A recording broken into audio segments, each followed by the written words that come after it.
Security, Transparency, and Ethics. I'm based here in Berlin. I've been here about 18 months. And part of that is just forming new connections with different people in the community. The communities that Simply Secure is targeting are designers, developers, researchers, and users. I'm a designer, and I'm here to talk kind of more specifically about ways that design can protect privacy and build trust. So there are three kind of main topics that I want to hit: threat models, better basics, and new frontiers.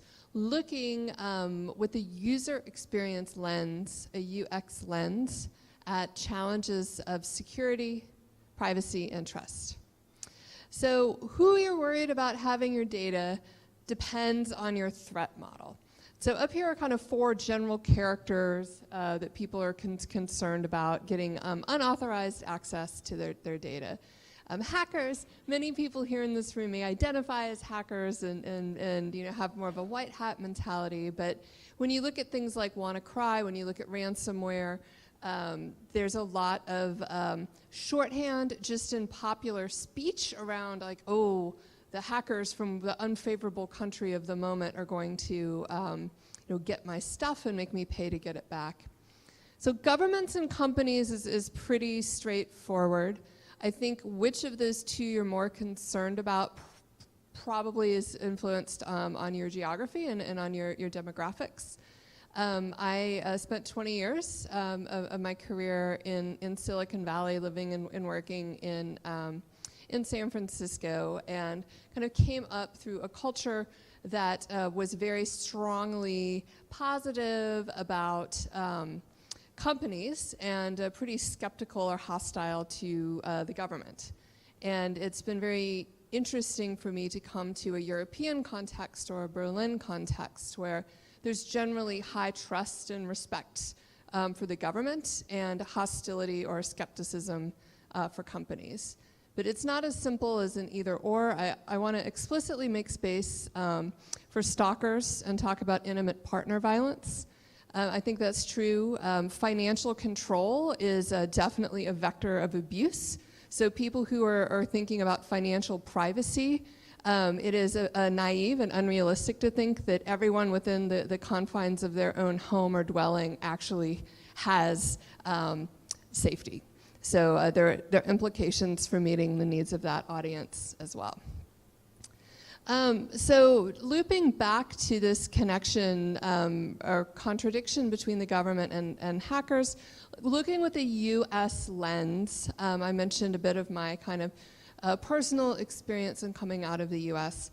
I think there's a misconception that in November of 2016, the United States got a new president, and then during the course of last year, everything changed. And that's a misconception. I mean, these processes and these arguments and these stories are fairly old.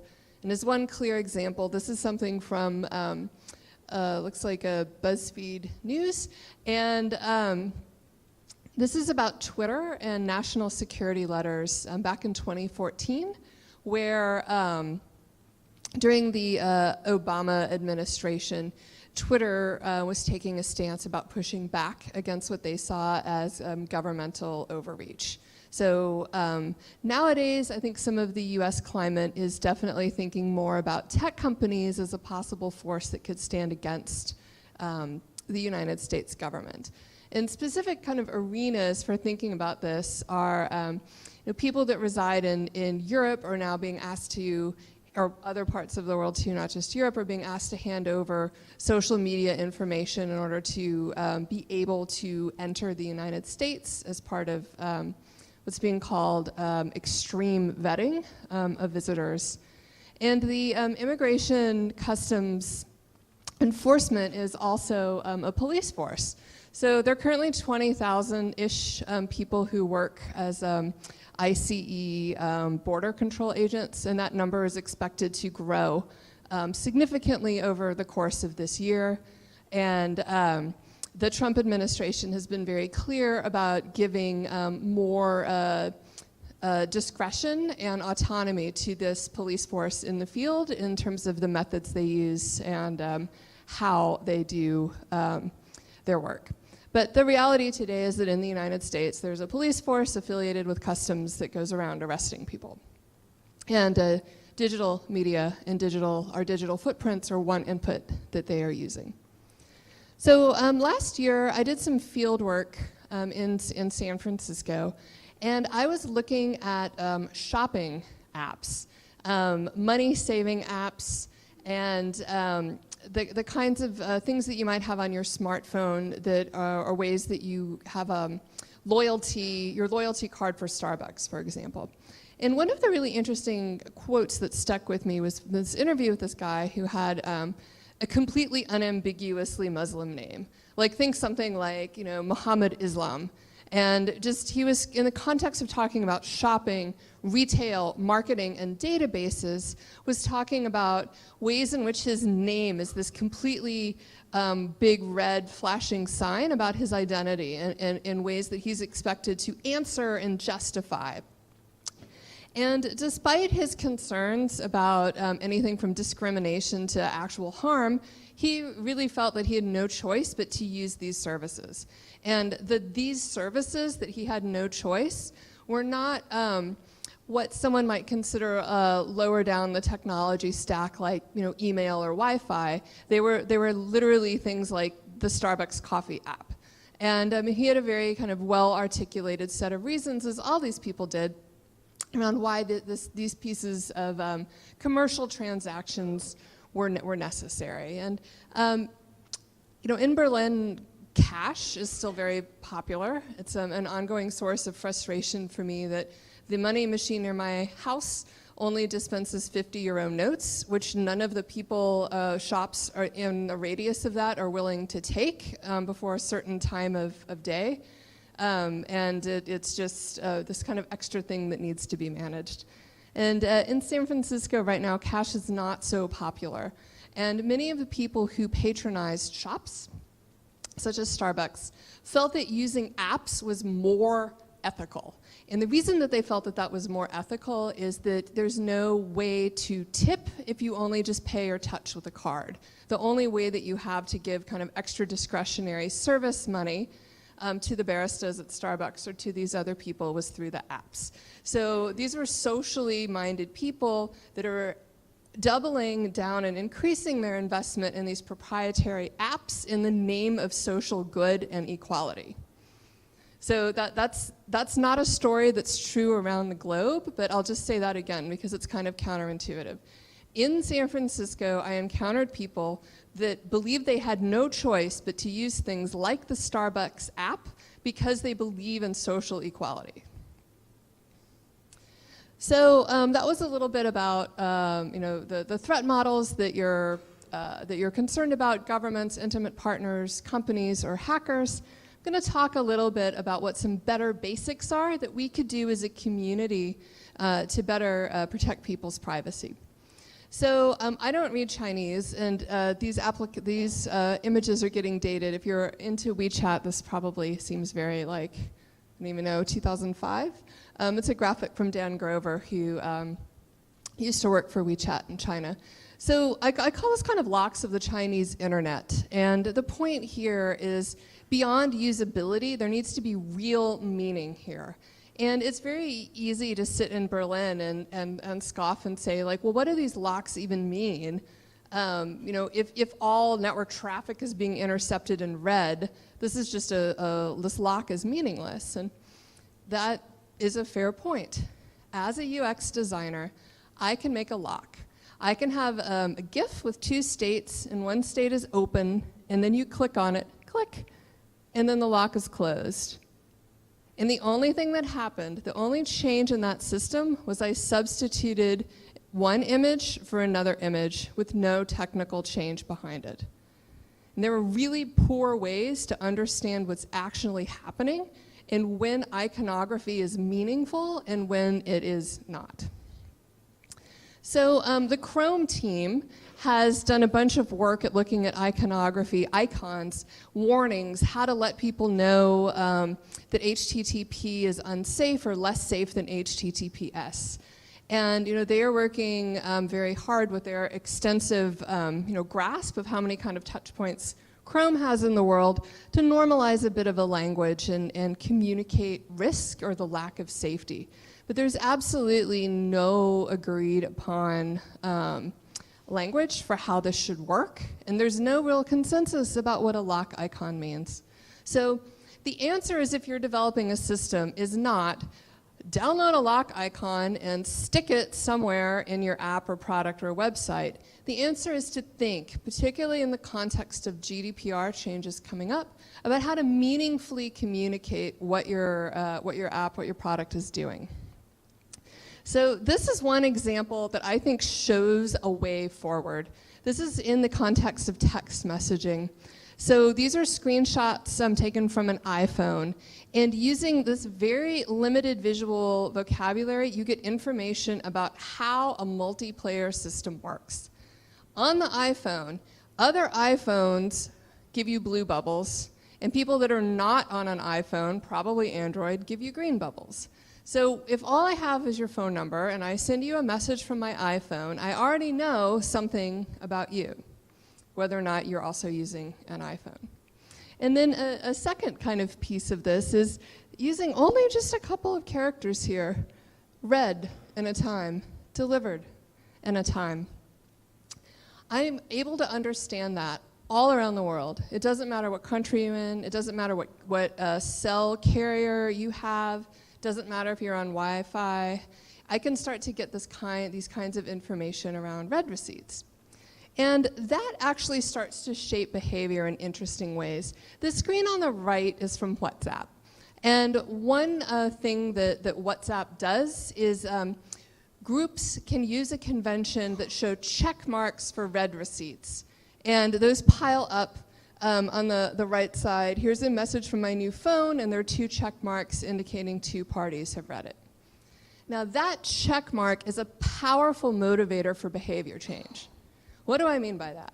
I can tell you with a high level of certainty that when I get a WhatsApp message on my phone, I am very careful to just back away.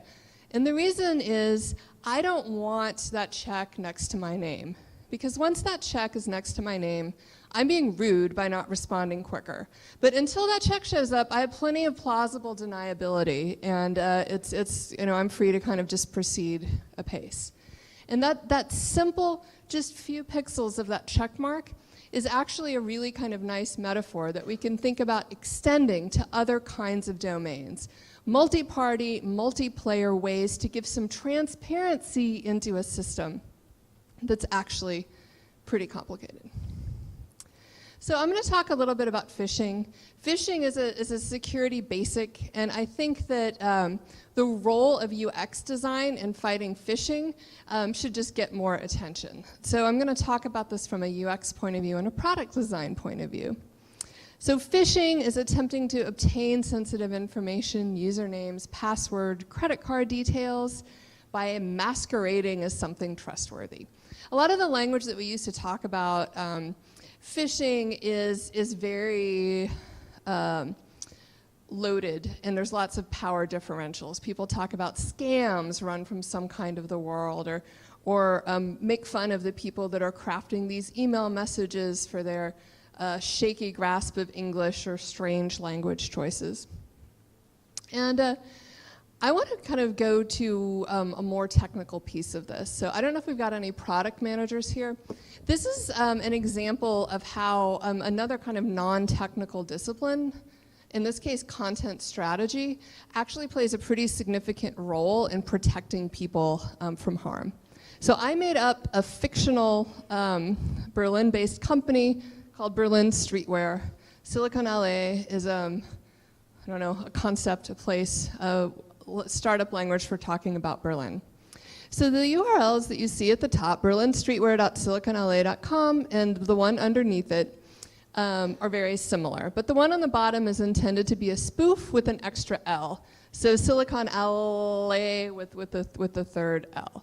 And what that means is by someone sneaking in and getting that third L, it's possible to intercept all of the traffic that's meant for this other site and to put up any kind of whatever you want and extract information from people.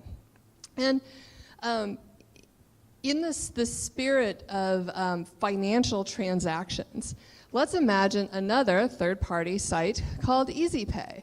Here in this middle kind of bank of group, you see 3 different ways that URL structure could be accommodated to integrate this hypothetical Berlin streetwear with a hypothetical EasyPay. BerlinStreetwear.com/EasyPay for payment processing. BerlinStreetwear.easypay.com. EasyPay.com/Berlin Streetwear. Which of those is better? Well, it depends, and I think that there are actual security and privacy implications for that choice, and that's a case where you need a bigger people on your team kind of thinking about this and giving input into it. Not just cryptographers or security engineers, but a broader group of people. And I want to just kind of end with these crazy shout-outs on the marketing side. It's pretty common for companies to use email managers that produce these incredibly convoluted URLs to track and identify people. But there's actually, I'd say, real damage to be done in training people to click on stuff like this where you have really no way of kind of knowing where it goes. And this is all on the luxury of a big screen with like plenty of characters or what this might look like on a laptop or desktop. So this gets a lot crazier when you think about mobile. So one of these is a spoof, and one of these is real PayPal. And it's really, really, really hard to tell the difference. So what happens is managemyaccount.paypal.com is all of the more characters that you can see here on the left. But if you actually click in the URL bar, that's not the end. It's -webapps.verifycheck.com/signup. So that's phishing. That's just straight up phishing, and it's really, really hard to detect. So there's a one-upsmanship, this constant kind of making trickier and trickier things, and it takes a multidisciplinary team to provide defenses against that. And that's not only technical security, there's also user experience, content strategy, people deciding what the structure of these URLs is going to be. So what are some defenses against this? One of them is writing. So in my professional life, I'm in the process of divesting my own personal accounts from Google. And but for the moment, I'm an actual paying customer of what is now called the G Suite. So the fact that many people around the world depend on the combination of Drive or Docs or something, but nobody really knows what to call it, I think is pretty telling. So G Suite is the name of the set of things that includes Google's online shared file editor and file sharing solution.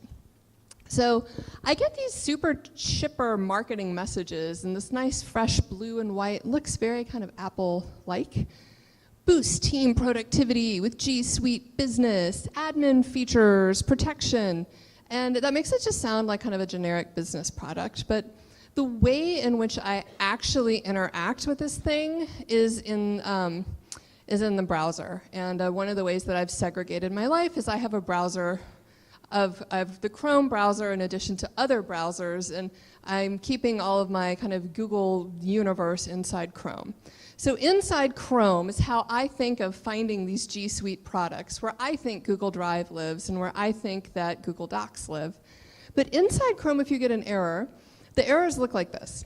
And aesthetically, this is very like black, white, hacker. There's this fun little Easter egg of this kind of dinosaur, I guess, game that you can play when Chrome is offline. And my point is not that that on its own is a good decision or a bad decision. I started using Chrome when it was a new product, and I know why this looks like this. My point is that these two things are completely unrelated. It is very, very difficult for me to make any kind of connection between boosting productivity with G Suite Business and whatever this like snap black message in the browser is. I don't even know what the thing is called. And that's a problem. So when I think about, to use another American example, Gmail accounts being phished, being spearphished in the case of some of the US politicians.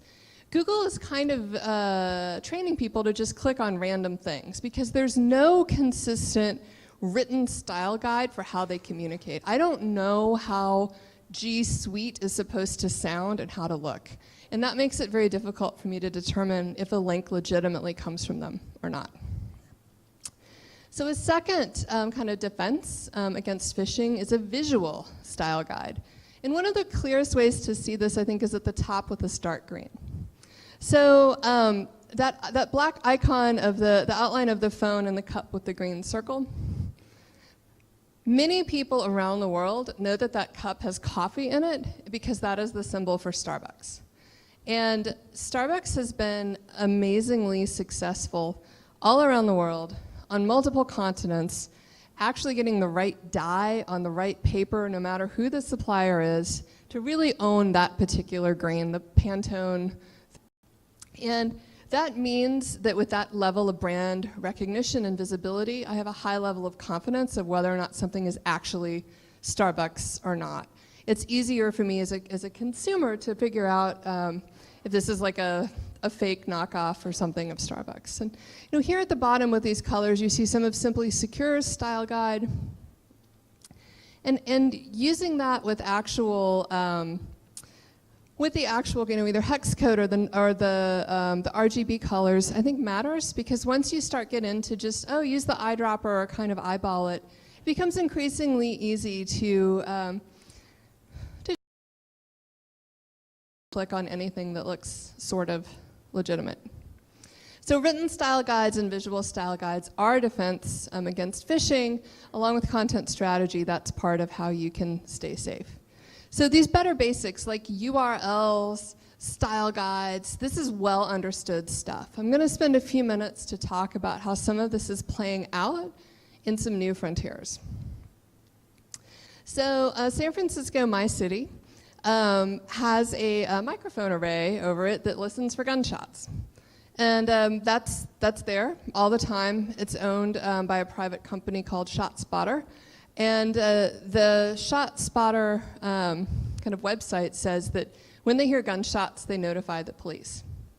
And by the way, this is all from Forbes magazine, which is a very kind of, I don't know what the word is, pro-capitalism business magazine. This wasn't in like, we don't like the police today. Like, this is like Forbes, like kind of asking these questions about like what's going on with this microphone array. And I think that these kinds of IoT and smart city applications are pretty powerful for understanding questions of transparency and consent.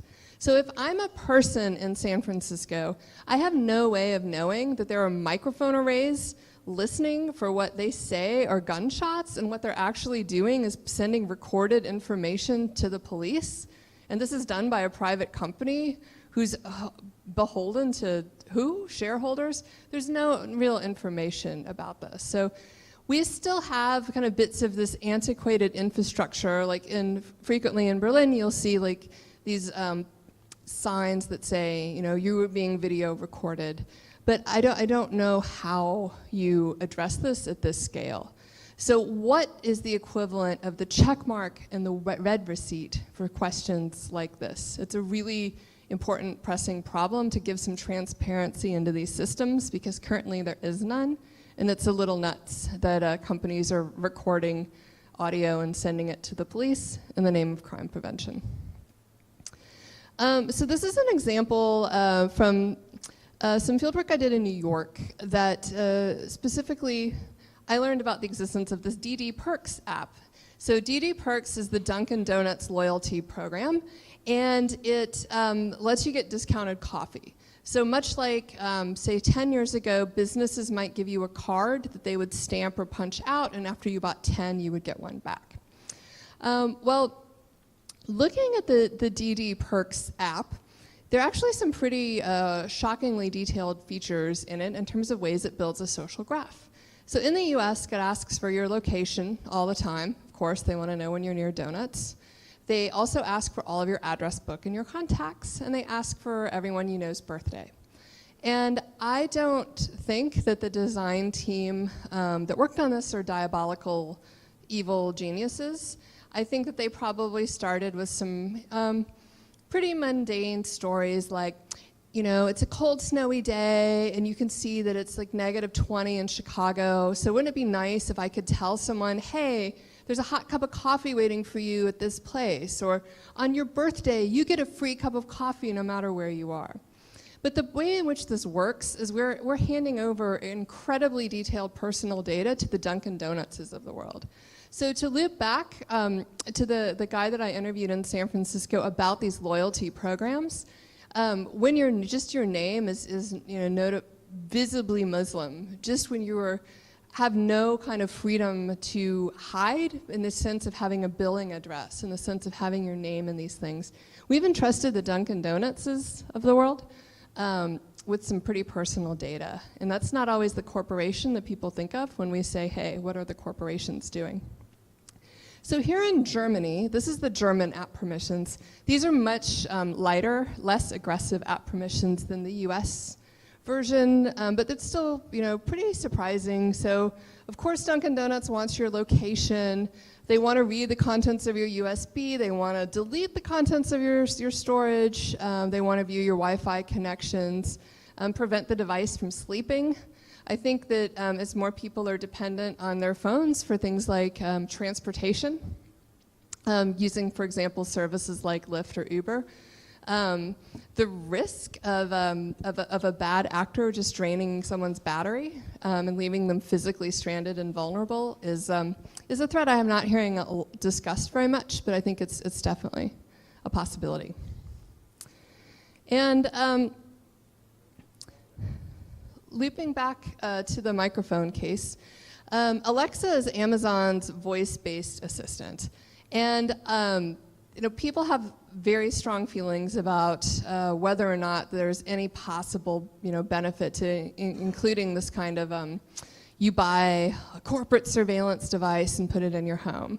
But there are use cases. For example, many people like music, and many people have speakers, and many people find voice a natural way to interact with audio content. But I think that the absence of a clear language, like the check marks and read receipts, makes it incredibly difficult to figure out what's actually happening with this data. So the official story around these things is, there's only a very narrow kind of buffer of audio recorded, and it's just waiting for the wake word. And that buffer is just kind of constantly flowing by, and there's no need for concern. And just as someone that's worked in tech for a while that knows what Moore's Law is, I'm not really buying that Amazon doesn't have enough money for more, computing power. Like, that's what's keeping us safe. Like, we're betting on Amazon not deciding to invest in slightly more horsepower. That doesn't really seem good enough to me. And of course, once you have these things in your home, Santa Clara County, California, which is the headquarters of companies like Google, like Facebook, more than half of the households in that area speak a language other than English at home, which of course your Alexa is going to know. And I think it's worth paying attention to the implications of that kind of information. So from a UX design point of view, I'd like to get those really clear WhatsApp check marks applied to a context like this. There's a misconception when you speak to your Google Now or your Siri, or you're holding your phone up, and what I actually think of as like the WeChat posture, since short messages have gotten better. There's a misconception that the processing is happening kind of right underneath that microphone on your phone, and that's really not how that works. We don't actually know where all the steps in the handling are, at what point or if humans are reading it or correcting it or sharing it with peers or indexing it against something else.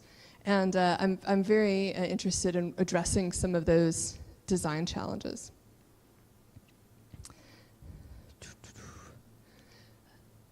Oop, did I miss one? Yes, okay.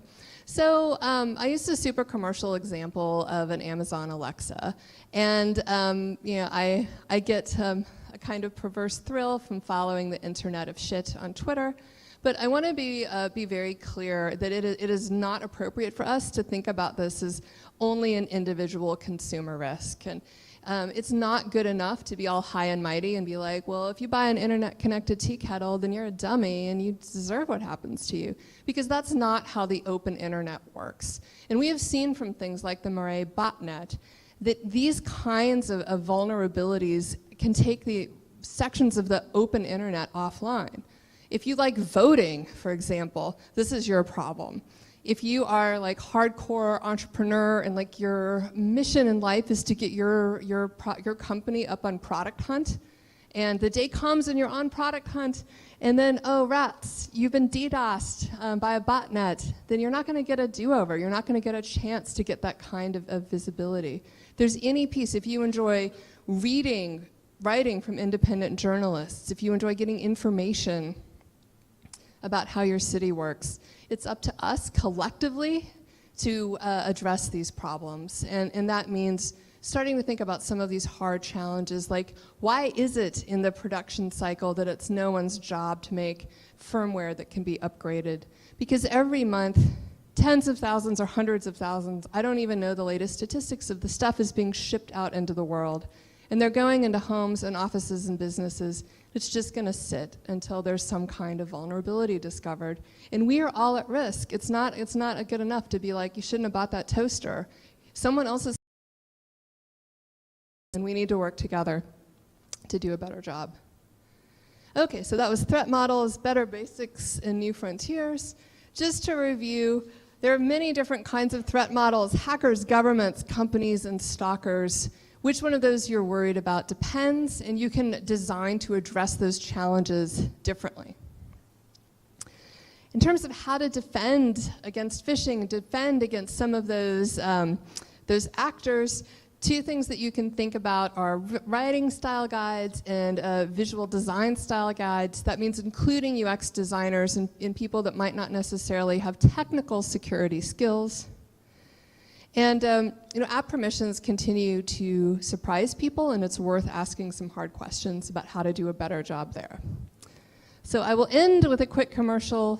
Simply Secure has a knowledge base, which is a collection of articles on a bunch of these topics related to design, security, and privacy, and coming at it from a bunch of points of view. And I welcome your feedback on what's missing here. So we have to make some hard decisions about which pieces of content, new content, we produce in 2018. And it's very helpful for me and my colleagues to hear that you came to this expecting to see, and it wasn't there. I can move that up the stack. So with that, I'll say thank you. We have a Slack channel if you're interested in these kinds of conversations. I'm also available on Twitter. That's my real email address. And thank you all.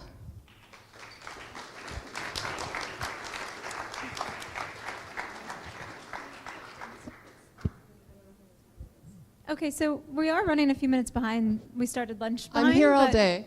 But if you want to take one question, if there are any questions, quick opportunity. Okay, all right, well then it is break time. So we're running a little bit behind schedule, like I said, but